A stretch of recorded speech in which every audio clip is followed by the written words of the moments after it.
All right. Hi, everybody. Welcome to Death Over Drafts Happy Hour. Start over. 4. Again, welcome all of you. We started today talking about our name, location, beverage of choice, and also music, and what music or musicians that brings us comfort. Because as we ended last week with our theme on grief, it felt like that music was really something that touched us and supported us through our highs and lows and everything in between. So I just thought we'd start with that concept today. Once again, on these Death Over Draft happy hours, your involvement is all what your comfort level is.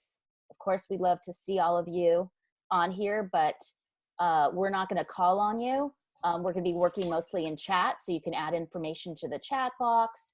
There is going to be opportunities to share. Megan, who is our chat moderator, will be looking through the chat, see what information's in there. Hi, Megan, and report back on that. And there will also be information that we also will be putting into the chat box. These happy hours really started in person back in October. And now when I've been doing with my colleague and friend, Jill Schock, Death Doula LA, along with a couple other amazing women that we've kind of developed this community, the Dive Into Death community.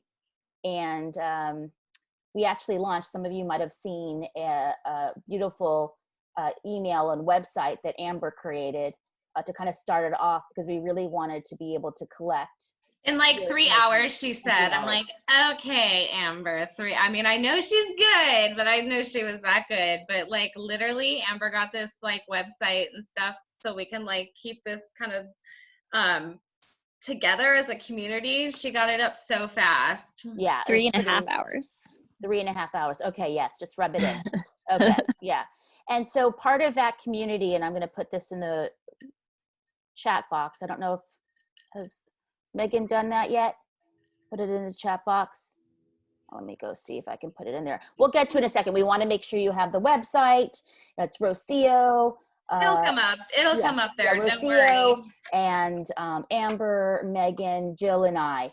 Thanks. And so once again, as we're growing here together, a community holds space with and for you in terms of education and support. That's what we're about. And Dive Into Death is another way we can collect information. And you are all back here and sharing with others. And we love that our community is strong.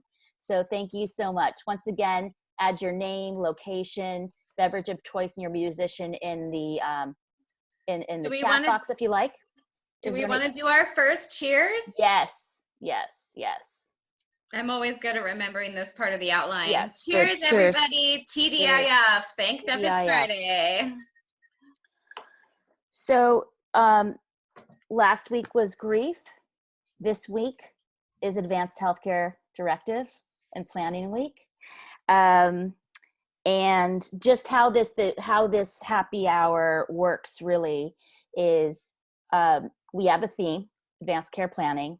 We have some prompt questions. A lot of times we use the death deck questions because they're so good, and our friend Lisa and Lori, co-creators of that. So that's a great tool that we use to share questions. But I also take advantage sometimes and get my creative skills by having some prompt questions, which are just prompt questions. Answers can be A, B, C, D, or other. It's just a way to start the conversation. So that's kind of what we do. We offer the prompt question. Then there's an opportunity for Megan to provide some feedback on some of those answers, how you're responding to the question, some dialogue. If some of you want to share, there's some opportunity for that. And then afterwards, I'm going to be sharing a little bit more about related to that question about advanced care planning and so on. Some other tidbits about that as well. Okay, I'm going to pause right there. Megan, do you have any updates for us in the chat box? Anything, any drinks that you find of interest or? I'm so sorry, Steph. I am struggling with a technology challenge on my end. Okay. But I just see that we've got a great group of folks here, some new faces, some old faces. We got Betsy, who's house in the water over there. That's my favorite. Nobody hydrates like Betsy. And I think we can look forward to that. Also, I would just like to say that one thing that I do want to share is that Betsy is an anchor in the LA space, and Spooky is in her name here. And that's because that's her childhood nickname from when she was 2 months old. So I think that's our most interesting drink. She's doing the Americano, not the water. We do have some waters. I have my beer and water here. Are you housing Americanos out of that? Oh, that's how Betsy does Betsy. And Betsy also does death cafes. So in terms of other spaces, open spaces for conversations with people at all levels, that's a great intro for those as well. So I know she shared some of that also. So we are going to get started for our first question of the day. Are you guys ready? Who said this? In this world, nothing can be said to be certain except death and taxes.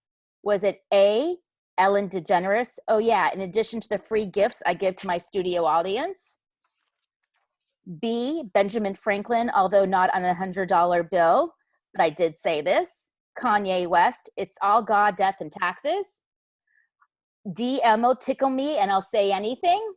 Or E, other. And if you want me to, Megan, do you want me to put it in there?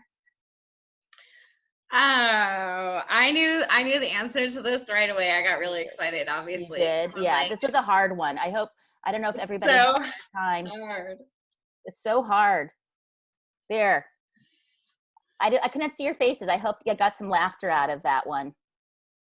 All right, who said it? Kanye West, obviously.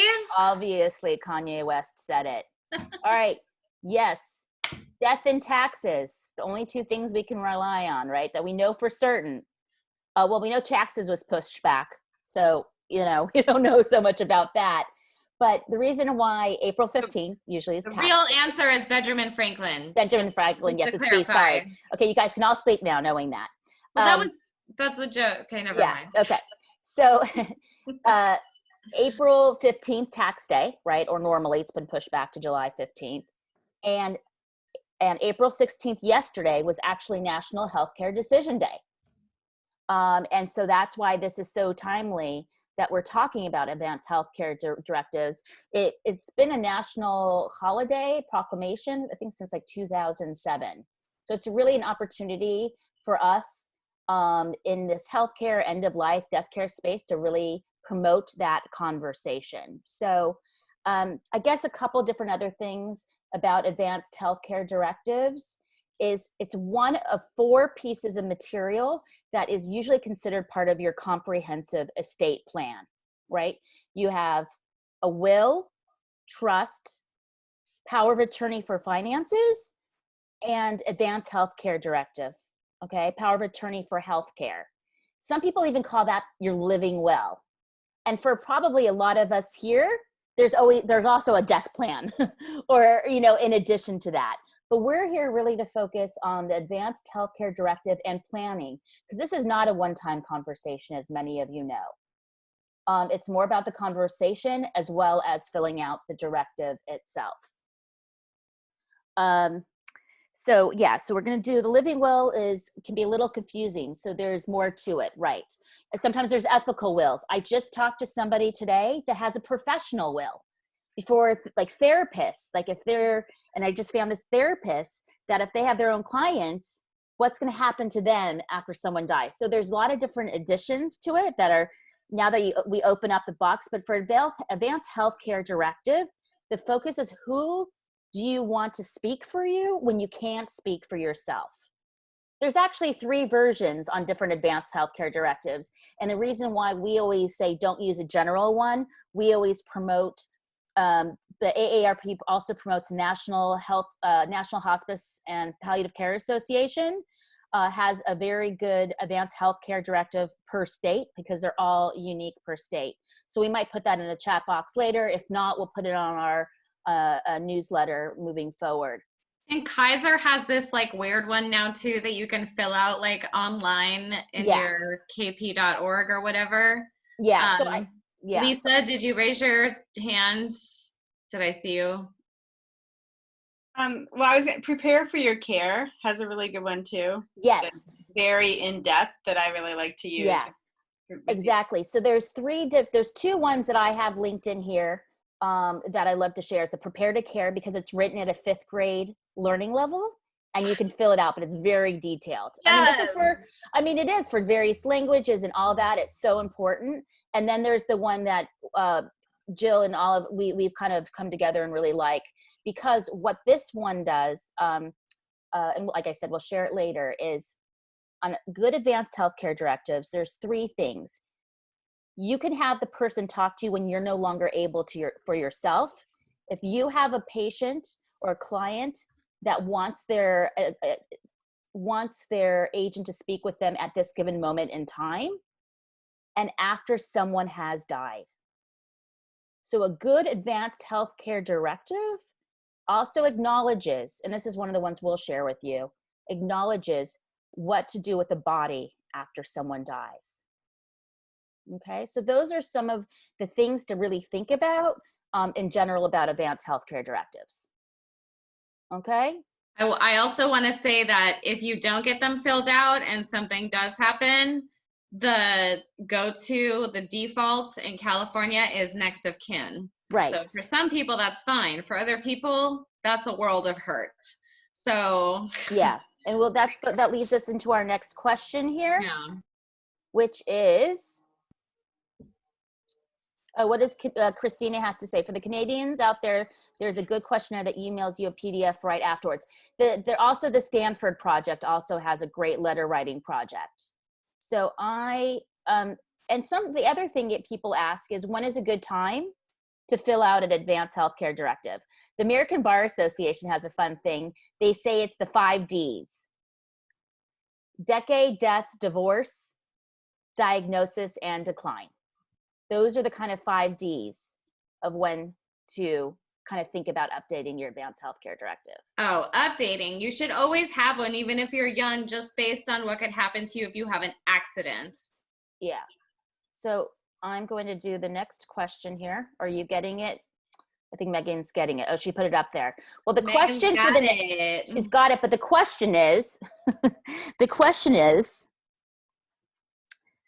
where is the question? The question is, where is the question?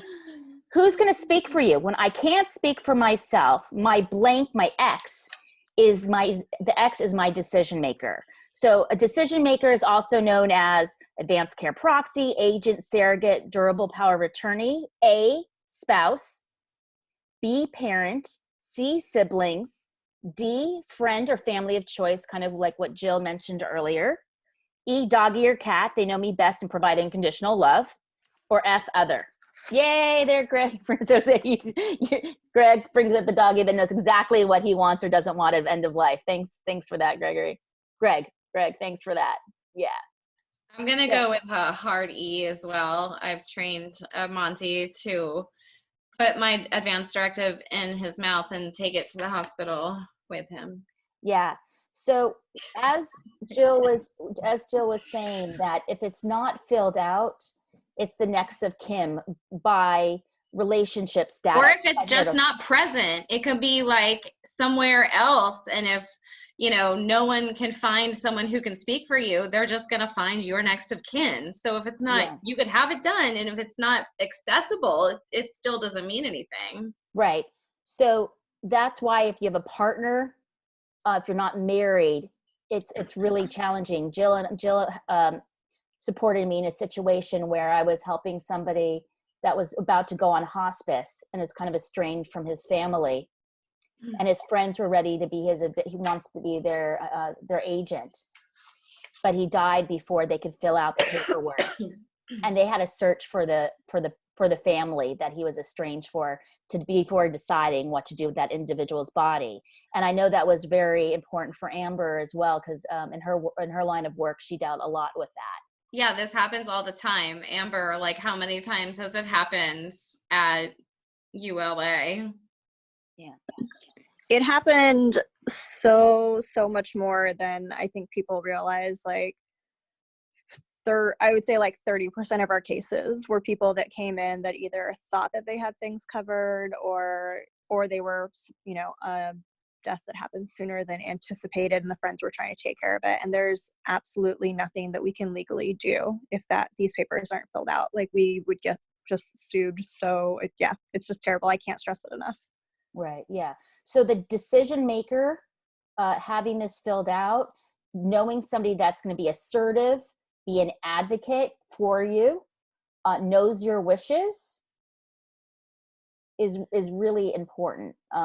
You can have co-agents, but you really want to have, especially with family dynamics and grief, if you want to, or it could be geography is the reason why you choose somebody to be, what is the main reason for you to choose somebody? And it might change over time. Jill, what were you going to add? Well, I mean, the agent is everything. Even if you have this all written out and they have the piece of paper, they're still like able to tell the doctors to do anything that they think in the moment or whatever is more appropriate than what's on the paper. So you really do have to trust this person. And like, why not using a family member or someone who's emotionally not like gonna be able to handle it? So you really, really, really need to choose an appropriate agent. Yeah. And now with some of this COVID-19 material that I'm reviewing right now as well, there's also this opportunity for you to share with 2 or 3 other friends or even colleagues in this space that know you really well, to also just share with them what you want or don't want, and share those names on your directive as well. There are directives that you can add for, for additional support, in direction. And I definitely have those, as I've been working on mine with some of the individuals in this group, of extra support and for that. That's why I really do like the Compassion and Choices Toolkit, because it has the like addendums, the perforated ones that you can kind of pull out, but they also have like a values, any kind of like values checklist. You'll talk more about that later, but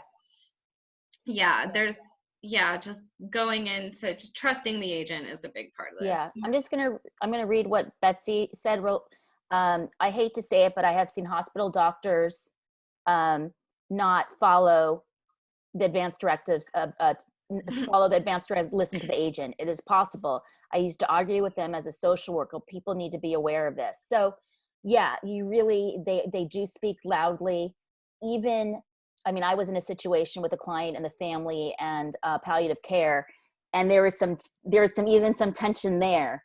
But but the family members were very clear on what the individual wanted. And that's the thing. See, a doctor can try and push a family into saying this, and the advocate isn't strong enough to push back. You know what I'm saying? So being an advocate is actually a really difficult piece. We say, be an advocate, be an advocate. It means like you're then going to have to be a jerk to the doctor and be like, you know what? No, this is what it says on the paper, and we're going to have to follow this because it's a legal document. Yeah. So Megan's putting some of the great tools in here. I am kind of a resource junkie when it comes to advanced care planning and different things, and I don't want to overwhelm you. I know Christina has already seen some of the emails I've sent in with my like bullet points of different resources, but Megan's putting some great stuff in there. We will also follow up on the newsletter of when and how to use certain advanced healthcare directives, and also great resources and tools along with the health directives that we like to get very more specific. Compassion and Choices has great resources, addendums to it, especially around dementia care as well. And even now, I just saw hot off the press today, they also had stuff about COVID-19 very specific letters in addition to share with doctors. So there's some really good stuff in general, and now in the time of COVID-19. But also, like, I want to just give a special, shout out to the advanced, the Dementia Addendum that you can add in, because for the first time, I can finally present something to my clients that's tangible, that I can show to the doctor, that says, like, look, this is like, there's just some push towards like giving them more options at end of life. Right. So I just love that part of it so much. It looks like Christina raised her hand. Okay. Yeah. Oops, sorry, I did that. Okay, go ahead. Oh, that's okay. I did raise my hand. So just quickly, know that we're totally preaching in the choir. Yeah. And I'm a resource junkie, and I love, all the options that are out there. I've told a couple of you, I did a little talk for a friend's company last week, and they're an event app company, and there's like a bunch of coders on that call. It was like 15 to 20 people. And I was starting to introduce them to the idea of advanced care planning. And I was like, you know what, at the very, very, very least you can do, like as a bit of a bridge to get like the common person into advanced care planning. Like, I find that COVID, there's been no better time to bring up the idea of advanced care planning, because like you can be okay 1 minute and then maybe like within the hour have to be sent to the hospital. So it's like, a way that you can bring it up, or a way that you can start thinking about it, is just think about who you would want to make these decisions if you have to go into the hospital. So like the thing that I did, I posted a series of videos on my Instagram, and I was like, hey everybody, like the one thing you have to do is talk to the one person who you want to make your healthcare decisions, and just let them know that they're the one, that you trust them, and like let a couple people know around you. And that's been like the base, the very, very, very least you can do. Because I find that to get like the everyman on board with the idea of like advanced care planning, and like it could be a bit intimidating at first, but I found it was really helpful for a lot of people to just say, like, the least you can do is tell one person. Right. So I want to go back to, so Christina, thank you. So true. So going back to the question we just had, I said I wasn't going to put pressure on any of you, but now you guys have all identified who I put it in the proactive sense, like you've already done your Advanced Healthcare Directive and you've already identified the person. How many of you here, as of now, or by Sunday night, will have told your decision maker that they're your decision maker? Raise your hand. I'll have to train my dog really quickly. Okay. So great. By Sunday night, right? It's not pressure right now, but by Sunday night. No pressure on Monty. No pressure on Monty. Christina, how do you feel about that? We got this. We're preaching to the choir. Oh yeah, it was awesome. Like I was just about to write in the chat. I called my mom. I texted my mom yesterday. I was like, hey, I'm pretty sure I told you, but like, just in case, it's Advanced Care Planning Day, and like, just wanted to say, like, if anything happens to me, I want you to make some decisions. Like, my boyfriend was sitting next to me, and I was like, hey, just FYI, like, my mom's my decision maker, and like, hopefully you guys can work together, and just FYI to everybody. And my mom was like, oh, thanks, honey. I'm so happy that we're having this talk, and yeah, it was great. Very sweet. Karen, I know you said you just wrote a blog for the Cancer Care Center. I'm going to unmute you. Okay.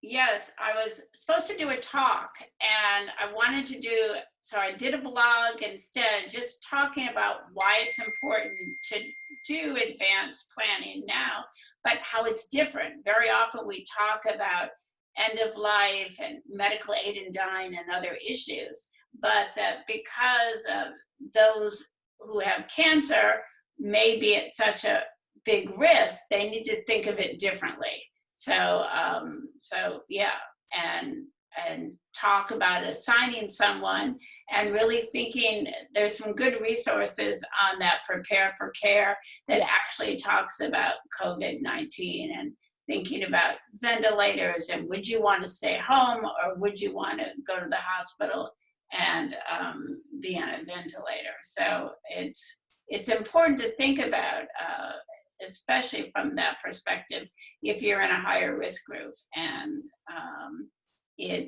it's important to make them focus right now on it. And we're going to circle back around to it. So I had a date both with the Pasadena and LA in May. So hopefully we can do a couple more live chats too, I think, and help educate people. Yeah, thank you so much. Thank you so much for being here, Karen, and in continuing these conversations. So we'll find the blog and we'll send it to the newsletter. Yeah. Okay. Question number 3. I am going to put this in. Megan had to go, so I'm double duding here. Is that a word? Double duding. Duding? Okay. Oh, before that, let's just put a cheers. We're on to question 3. Okay. This is a serious one. I mean, serious and just. If I'm so sick that I may die soon, A, try all life support treatment that my doctors think might help. If the treatments do not work and there's little hope of getting better, I want to stay on life support machines even if I'm suffering. B, try all life support treatments that my doctors think might help. If the treatments do not work and there is little hope of getting better, I do not want to stay on life support machines. If I'm suffering, I want to stop. C, I do not want life support treatments and I want to focus on being comfortable. I prefer to have natural death. D, I want my medical decision maker to decide for me. And E, I'm not sure. So, the question, it's like it kind of sets this up a little bit for so much gray area, because it says, if I am so sick that I may die soon. So like a lot of people experience, the doctor gives them the are you terminal? Ish. So I like the way that you frame that question. Yeah, so this is language out of the prepare to care. And the answer is it depends. There is a lot of gray in between these areas, right? Depending on it, these are some of the general stuff. And then we need to get more specific on what does some of this mean, right? This is kind of at the general that people go, prolong, do not prolong. But it's really that what kind of healthcare treatments you want and don't want. And a lot of times it depends. It depends on your prognosis. It can depend on your age. It can be your lifestyle. It can depend on what quality of life is for you. So Jill, right on. This is like, what? How do we do this? Let's see, everybody. We got an A, we got a B, an E. Let's see, what are these mean? I'm not sure. And that's totally because it depends. That's why we need to dive a little bit deeper. That's why there's these value worksheets. And I'm going to go over just a little bit of some of the other language that comes in here. Okay. Yeah. And then this is like the kind of trick. When people give other people these forms, if you just get them when you're already in the hospital or whatever, they're like, yeah, just choose one. And you're like, wait, what?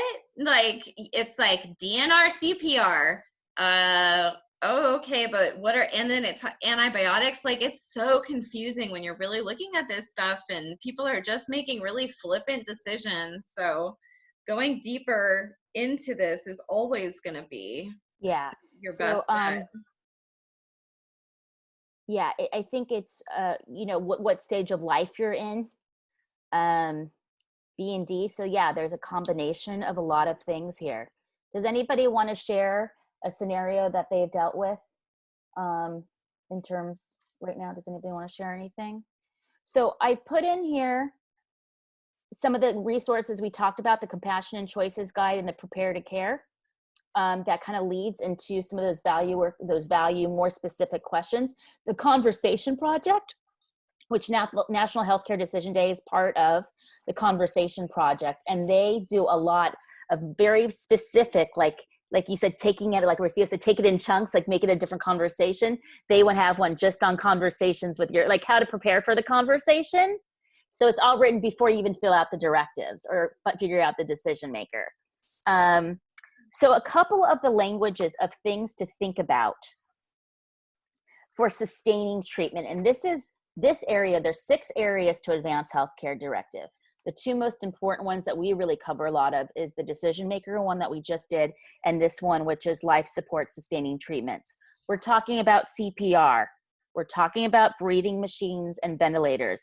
If you haven't listened to the audio that Jill did with a respirator therapist, really good about what your body goes through.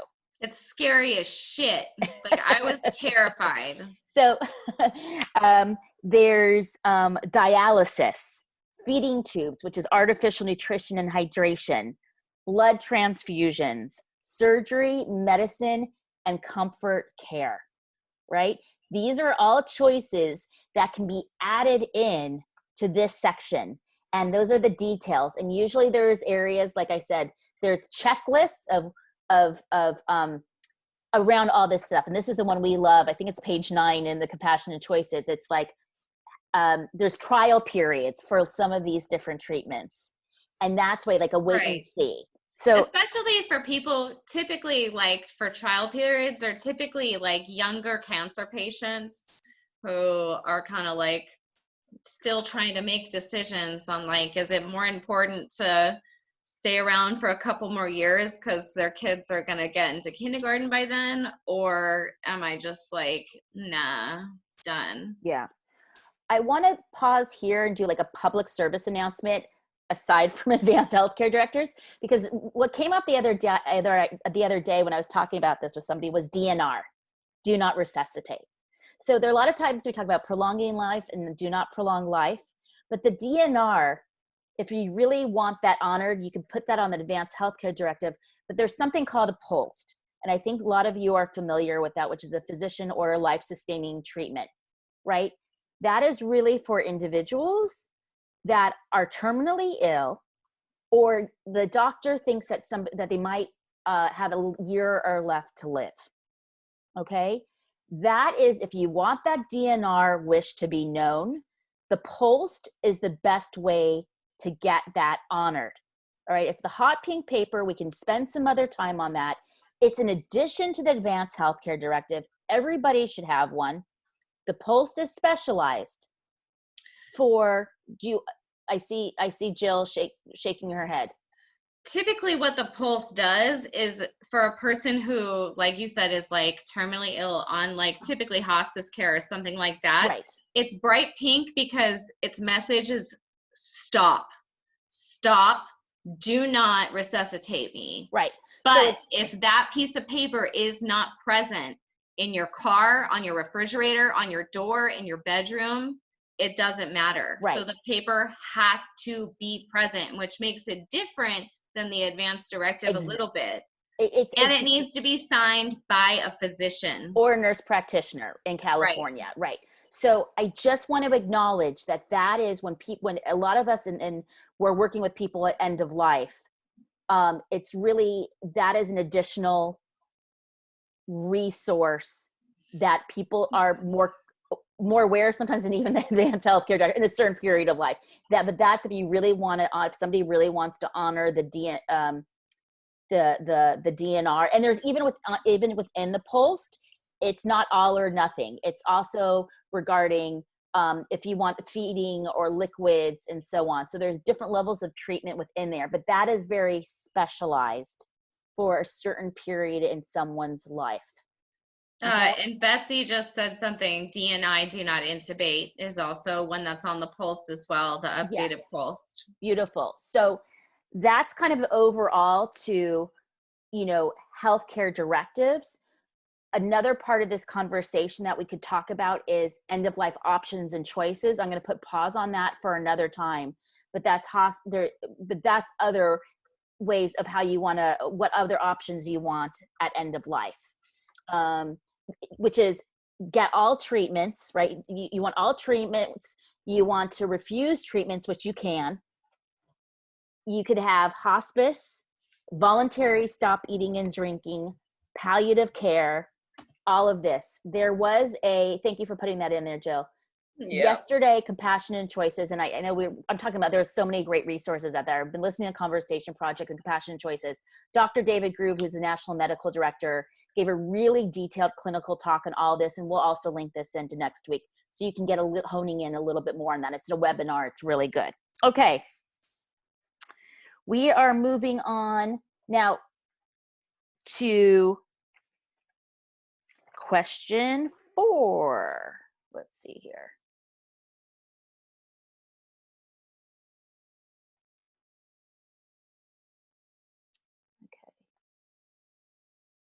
Question 4 was actually looking at the values checklist. I don't know if we're going to be able to put that in there. No, we're not. Just because, but what you skipped over Atul Gawande. Yeah, I was going to share that afterwards. So thank you. I think this next conversation goes with what you do or don't want at end of life, which is we discussed the decision maker, what's important, your healthcare treatments. I just want to say really quickly the other areas of the Advance Healthcare Directive. There is the organ donation, which is another subject we can talk about. It's interesting. The DMV knows what I do or don't want to do with my organs, but my family might not. So that's another area to really focus on. That's another focused workshop. A primary physician, if they want to sign that, if you're a primary physician, this is a team effort, right? You want your family and your team to work on and for you, okay? It's shared decision making. Then there's also the witnesses. You need 2 witnesses or notary. Your witnesses cannot be any of your decision makers. It can't be your doctors, and it can't be anybody living in the same, anybody working in a facility if you're living in an assisted living or skilled nursing facility. Neighbors make very good, witnesses for people to just sign off, friends, whatever. And then the other thing is to get a notary, but honestly, there's no reason to get a notary. It doesn't make it any more official, and it'll cost you money and time. Yeah. Unless sometimes you can work with a lawyer, that's somebody, the lawyer did it. And the 6th one is if you're living in I just was talking to somebody else, and she was like, why don't I have 2 witnesses? Why do I only have my lawyer that signed it? Because she filled hers out, and I said she had a notary. But I think witnesses, I think it's an honor when somebody asks me to sign their Advance Healthcare Directive. You want to make sure there's somebody that knows you that's filling that out, that's supporting it. So totally agree. I would also add that many legal, like a state,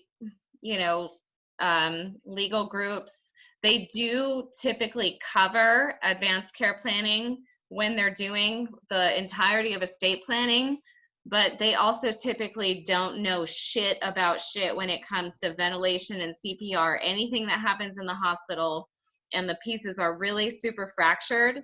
I did recently talk to somebody, maybe it was Stephanie or Megan, about a law firm that is now becoming aware of how to talk about healthcare decisions appropriately. But if you do have someone who's like, oh, it's all figured out, I did it with my lawyer, please double check that document, because many times I've had to adjust that paperwork because a law firm didn't know what the fuck, how it connects.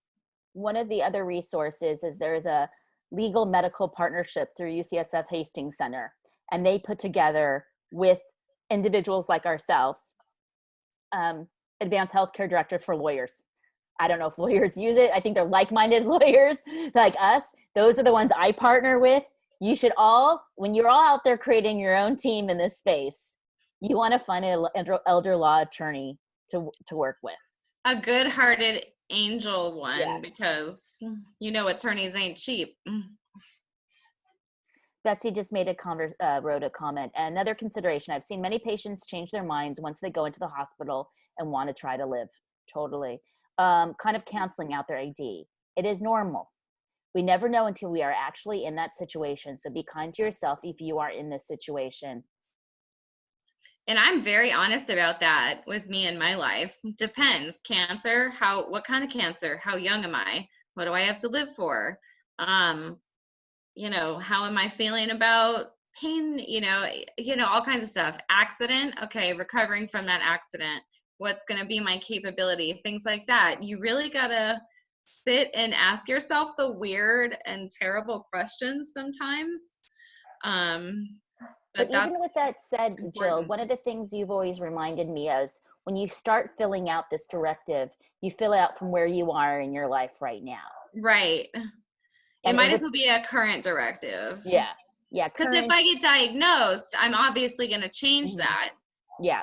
And with COVID-19, like everybody was saying, like you have your Advance Healthcare Directive, and then Christy saying, okay, this is where I sit. It depends, where I'm at. And I think it's different with your age and what your health status is at that time.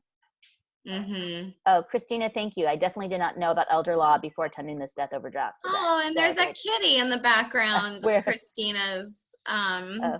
How cute. We Great. love our pets. Mine is my agent, apparently. Yes, right. Your decision maker. Okay.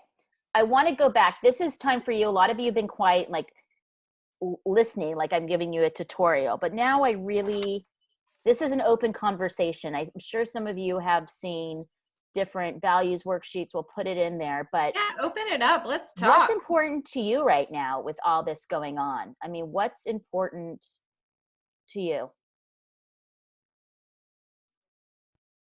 I think it's important for Christina's cat that he has the most nappable spot available. Oh my God, it's so important. It's so important to him. It's very, very sweet. And it's important to him that he has a lot of snacks.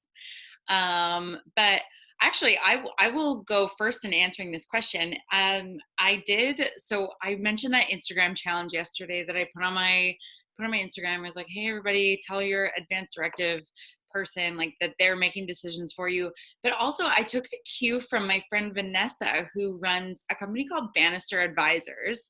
And she put together a PDF that's like what you need for an unexpected hospital stay. So it was called the Pack Your Bag Challenge. And she's like, okay, like, because people, like, you could go from totally healthy to being in the hospital, like, you might need to go at a moment's notice. So, like, put your hospital bag together. And, like, that's been a really good, like, wake up for me for advanced planning, like just in case I have to go. And on that checklist, like, aside from a set of change of clothes and like chargers and stuff, it's, if you have any paperwork or if you have any important instructions. And so it was interesting because the other day my boyfriend had a bit of shortness of breath, and it was just like, okay, we're going to see how it goes if we need to go to the hospital or anything. And I was like, okay, let's do this PDF and look at what you need to bring to the hospital, and let's pack our bags. And so we have bags right by the door, just in case, and like just ready to go. Yeah, and really, what's so funny? I've been like learning a lot from birth doulas lately, and that was one of the things I hadn't really talked about, because usually my dyers don't go places to die; they're already home. Yeah. But the packing your bag thing, just like you would pack like yeah, that made so much sense. I really loved your post about packing your bag. That was super cool. So one of the things, thank you. One of the things, bringing up the cat in the bag, not in the hat, is you're letting the cat out of the bag. Yes. The Conversation Project had a COVID-19 piece, and they talked about that. Also the Prepare to Care. One of the things that's come up the most on Advance Healthcare Directives is what's going to happen with my pets. And I talked to a woman the other day when I was doing a session, and she was feeling those symptoms. And the first thing that was on her mind, she lived alone, was who's going to take care of my pets. And she was almost shameful in sharing that, when that was her truth of like what. And so having that in place, and that's not on the Advanced Healthcare Directive. You know that Megan in our workbook, she actually wrote like a whole thing about pets directive. And I also know people and work with people who set out like stipends for their pet, like before they die, so that whoever the pet goes to, they say, okay, they have X amount for, 5 years of vets visits. I have also worked with people who had pets who were very old, like 19 or 20, and also just very like kind of like not doing so hot, who asked that their pets be euthanized after their death, only because they felt like the grief that the pet would experience, etc., and it's already health challenged, like with they just thought that would be a better way to approach it. Yeah, thank you for sharing that. It's just huge. To think about the pets and what that is. Anything else that's really kind of important? Greg, who's next to you? Who's that little guy? This is Carl. Oh, Carl. Then here I'll flip my screen around. We've got Sammy over here in the other chair. Oh, that's Sammy's chair. Sammy. Yes. That's like Sammy's, that's his spot. That's his area. Yeah. I love it. Thanks for sharing with your pets with us. Yeah. Betsy, I'm unmuting you. Hey. Hi guys. Hi everyone. Oh my God, the pets are so cute. I'm finding just keeping up with everything. Like actually every hour I'm obsessed with it, because something that's important is what they're actually finding out now, is that maybe ventilators aren't even the way to go. So they're thinking they may be doing more harm than good. So that even, can influence your decision making with it. They're now kind of just putting them on their stomachs and giving them oxygen, saying it's kind of like climbing Mount Everest. And mountain climbers, it's more of like lack of oxygen. So if people are, are thinking, and that's why I'm keeping up with like all the medical things and really watching it, because these poor doctors, they're learning as they go along, like what might actually work. And they're thinking the ventilators, like, even when you get off them, it's really, really hard. Yes. And so that's, people are like, why do you keep up with like every single thing? I'm like, because it's so important. And then these doctors are feeling guilty, like, oh my God, we put them on vents. And so that can even influence like the directives you're making now and why I keep up with it. And just one little thing, Jill, that like cracked me up was like, did you guys see like a few years ago, there was a woman who left like $5 million to her cat or something? And yes, went insane, crazy over it. So yeah, her kids were so fucking pissed. I travel with my guru every year, Karna Mai, and people like had brought up that they believe in past lives and everything, the Hindus and everything, the guru.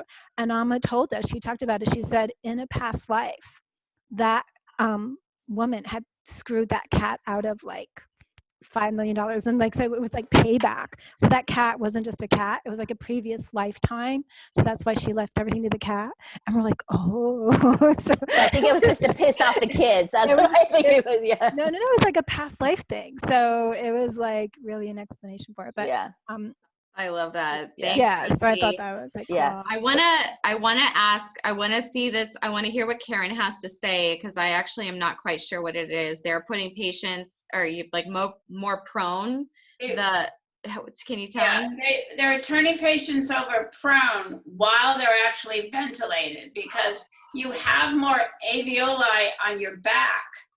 And so we know that that's the amount of where the destruction is happening. So they find they can breathe better, aerate better, and do better that way. So it's a physical. So both if you're having trouble, if you know someone who's home and having trouble breathing, putting them on their stomach can help. But yeah, that's actually one of the things that's one of the suggestions. Thank you. And thank you. And you're right. They're finding that my daughter-in-law is a physician's assistant in ER. And they actually thought that patients who showed up with GI symptoms, weren't COVID. And they actually did abdominal x-ray for some other abdominal pain. And they saw the telltale signs in the lung. You always see the bottom of the lung in the abdominal x-ray. And these little crystallized that what happens in the alveoli were happening in the lung. And the patient tested positive for COVID. So it can actually be GI, less respiratory symptoms than GI symptoms, but it happens. It actually happens. So thank you for sharing the clinical piece of what that kind of looks like. Med space and nursing. I'm an RN, so on a lot of med space blogs and all. So yeah. So I'm reading way too much. No, I think we all are. I wanted, before we switch over, I'm going to give it to Rocio to close it up. I just giving us another framework. We've talked about Advance Healthcare Directives, the different aspects of it. There's great resources in there, and taking time for your own reflection and sharing it out. So we got that covered, right? And also listen listen to that YouTube thing about the ventilator because it is so real. The guy was a respiratory therapist for 30 years. Right. So know that. But coming back to some of the basics, I know some of you heard Dr. Atul Gawande's Being Mortal. And there's these 5 questions that really come in the front end of that. It's for us and for who we work with. I put it in the toolbox here, the chat box. 1, what is your understanding of where you are of your illness? What are your fears or worries of the future? Your goals and priorities? What outcomes are unacceptable to you? What are you willing to sacrifice and not? And later, what would a good day look like? Now, after you read all these materials and you hear what's going on in the world, you can maybe answer those because you have experiences. We're hearing things all the time. We're living in this time where we're hearing so many different things that maybe answering these questions might be a little easier for us. So on that note, I just wanted to add with those really specific kind of guided questions for us. Yeah. And then I'm ready to relax and to Rocio, I think. Yeah, well, actually, one more drink, right? This is my turn. Oh, yeah. Cheers, everybody. Cheers to you and your Advanced Healthcare Directives and Planning. We're here as a team with and for you. And so is Rocio. There you are, Rocio. Yes, you're still here. And everybody keep on doing the amazing work that you're all doing. Everybody in this box, squares, every single one of us are death care workers. So congratulations. This is awesome, you guys. This is amazing. All right, I'm done. All right, so I was supposed to end last week. For those of you that were here, I disappeared. So I lost Wi-Fi, so it was actually a really interesting moment, but I'm glad that I'm here to close this off. And of course, this space is created for us to, to just to really build with each other. And how I want to continue building with each other is by not only these conversations, but to remembering what's innately inside of us as well, and really connecting to that center within, because we've never been in this stage. We've never been in the state that we're in. It's unprecedented. And so we're just going to end with really connecting to our senses and our bodies. So I'm going to ask that you sit in a comfortable position and just relax your body. And if you've had some spirits or even some water, move through your body, allowing that to really sit in. So just get into a comfortable position. I'm going to ask for you to gently close your eyes.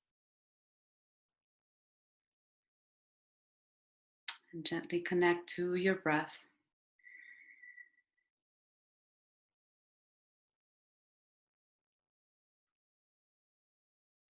And as you connect to your breath, I want you to feel the density and the gravity of your body sitting where you're sitting.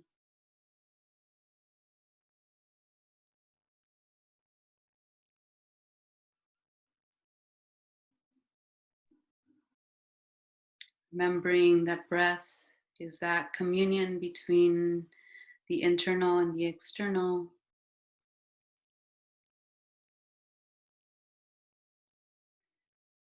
Reminding us of what life is.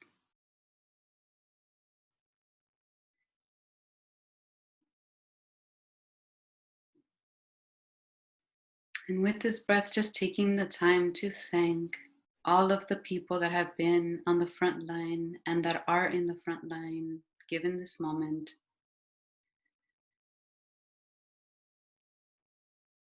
All the energies that are supporting our ability to connect, to see what's beyond, to be strong and gentle and fragile amidst what is coming.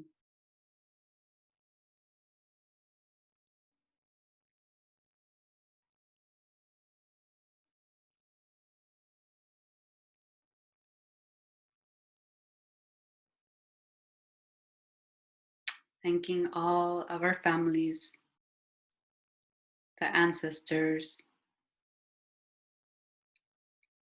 the future generations, those in transition. just as a reminder of why we're here, why this work, and why right now.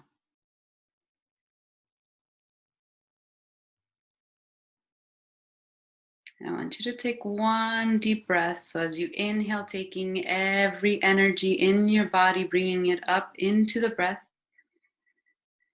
and gently releasing it down into the earth. And gently, gently thanking this moment, thanking everything that is around us, life beneath us, life above us, and around us. Connecting to your breath and gently, gently opening your eyes.